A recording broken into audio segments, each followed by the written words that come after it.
प्रहार चैनल में आपका स्वागत है। आज हम चर्चा करने जा रहे हैं मिस्र में होने वाले अंतर्राष्ट्रीय पर्यावरण सम्मेलन की। उसमें अभी सोमवार को ही महासचिव, संयुक्त राष्ट्र के महासचिव एंटोनियो गुटेरेस, उन्होंने जो पीड़ा व्यक्त की है, उस पीड़ा को विश्व के हर समझदार नागरिक को और जागरूक सरकारों को समझने की आवश्यकता है। उन्होंने अपने संबोधन में यहां तक कहा है कि हम सब मिलकर के पर्यावरण की रक्षा करें या सामूहिक आत्महत्या का समझौता करें। ये उद्बोधन उनके हृदय की गहराई को और उनके पीड़ा को समझने के लिए पर्याप्त है। उन्होंने विकसित देशों से अपील की है कि वो इसमें पहल करें और गरीब देशों की मदद करें। उन्होंने एक अपील की है कि आने वाले 2030 तक विकसित देश भले ही कोयले का उपभोग करें, गरीब देश 2040 तक करें और इसके बाद कोयले का उपयोग ईंधन के रूप में नहीं होना चाहिए। पर्यावरण विश्व का प्रतिपल प्रति क्षण विकराल रूप लेता जा रहा है, इसका भी उन्होंने एक पूरा चित्र खींचा है। गुटेरेस महोदय की जो चिंताएं हैं, उन चिंताओं को समस्त राष्ट्राध्यक्षों को समझना चाहिए। उन्होंने कहा कि विश्व के सर्वाधिक प्रदूषण फैलाने वाले देश अमेरिका और चीन, उनको इसमें सहभागिता करनी चाहिए। और यदि हम ये सहभागिता नहीं कर सकते हैं तो निश्चित रूप से समूची मानवता के समक्ष एक बहुत बड़ा संकट पैदा होने वाला है।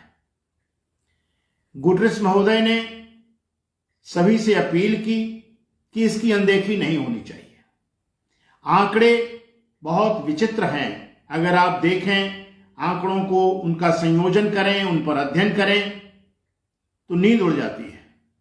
एक तरफ ग्लेशियर फट रहे हैं, दूसरी तरफ बर्फ के बड़े बड़े महासमुद्र अटलांटिक धीरे धीरे पिघल रहे हैं। समुद्र के किनारे रहने वाले देश और द्वीपों के सामने एक बहुत बड़ा आजीविका का संकट उत्पन्न होने जा रहा है।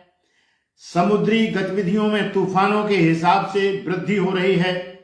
कहीं बाढ़, कहीं सूखा, दोनों एक साथ भी आक्रमण हो रहे हैं।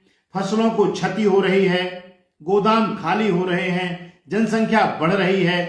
इस प्रकार से जो चित्र है वह चित्र बड़ा विचित्र है। और इस विचित्र चित्र को रोकने के लिए जब तक हम सब प्राणपण से यह नहीं करेंगे, हर व्यक्ति को पर्यावरण के विषय में न केवल सचेत होना है बल्कि प्रदूषण फैलाने को अपने आप को सीमित करना है। वायु प्रदूषण की हालत बहुत खराब है। कभी भी आप देखें वो बताते हैं कि आप अपनी खिड़की, पर्दे, दरवाजे बंद करके रहिए। तो ये जो चीजें हैं इनको हम बिगाड़ रहे हैं। हमारे राष्ट्राध्यक्ष अपनी नीतियों के कारण बिगाड़ रहे हैं। नीतियों में ऐसी स्थिति आनी चाहिए कि जिसमें पर्यावरण संरक्षण हो। हमने धरती का दोहन किया है, धरती का पोषण नहीं किया है।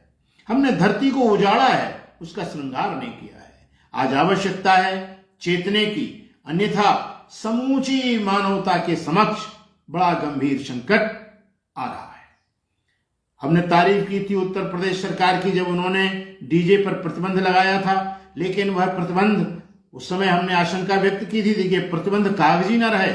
आज वो देखने में आ गया कि पूरी तरीके से कागजी है और उस पर पुलिस का ऐसा नियंत्रण है कि जहां जिसको डीजे बजाना चाहे बजवा दें, जिसका बंद करना चाहे कर दें। ऐसे कानूनों से बचना चाहिए। सरकारों को इस पर निगरानी रखना चाहिए। एनजीटी ने बड़ी अपील की है, नियम बना दिया है, जुर्माने कर रहे हैं, पराली न जलाई जाए, किसानों को लक्ष्य करके कहा जा रहा है। लेकिन हमारा दावा है कि कि इस देश की अधिकांश नगर पालिका और नगर महापालिकाओं के जो सफाई कर्मी हैं वो कचरे में आग लगाते हैं, और ऐसा कचरा जिसमें पॉलीथीन भी होता है, ऐसा कचरा जिसमें केमिकल्स भी होते हैं। क्यों? कि लोग दवाइयां बाहर फेंक देते हैं, दवाइयों की शीशियां बाहर फेंक देते हैं, उसमें दवा होती है एक्सपायरी डेट के बाद। हमारे यहां कोई सिस्टम नहीं है। सिस्टम अगर है तो वो कुछ लोगों के लिए है, किसको सुविधा देना है, किसको असुविधा देना है। ये पिक एंड चूज की पॉलिसी समाप्त होनी चाहिए। अगर एनजीटी ने नियम बनाया है कि जलाया नहीं जाना चाहिए, तो एनजीटी को अरेंजमेंट करना चाहिए कि वो ड्रोन के माध्यम से चिन्हित करें किसने जलाया है, और व्यक्ति को लक्षित न करें। नगर पालिका क्षेत्र, ग्राम पंचायत क्षेत्र, जिला पंचायत क्षेत्र, उसमें अगर कोई इस प्रकार का कार्य हो रहा है उनको दंडित करें ताकि वो सक्रिय हों। नगर पालिकाओं की सक्रियता ना होने के कारण, जिला पंचायत की सक्रियता ना होने के कारण ये सब जलाया जा रहा है, प्रदूषण किया जा रहा है। इस पर नियंत्रण करने की अतीव आवश्यकता है, और इसके लिए हर नागरिक को जागरूक होने की आवश्यकता है कि कम से कम पर्यावरण का प्रदूषण करे, और जिनको समझाया जा सकता है उनको समझाया जाए। बच्चों को प्रारंभिक शिक्षा से ही पर्यावरण के प्रति सचेत किया जाए, उसके दुष्परिणामों के प्रति सचेत किया जाए, और बच्चों के माध्यम से उनके माता पिताओं को शिक्षित किया जाए। तब हम शायद इस दिशा में पूरी मानवता के संकट को कुछ दिनों को टाल सकते हैं। इन्हीं शब्दों के साथ जय हिंद।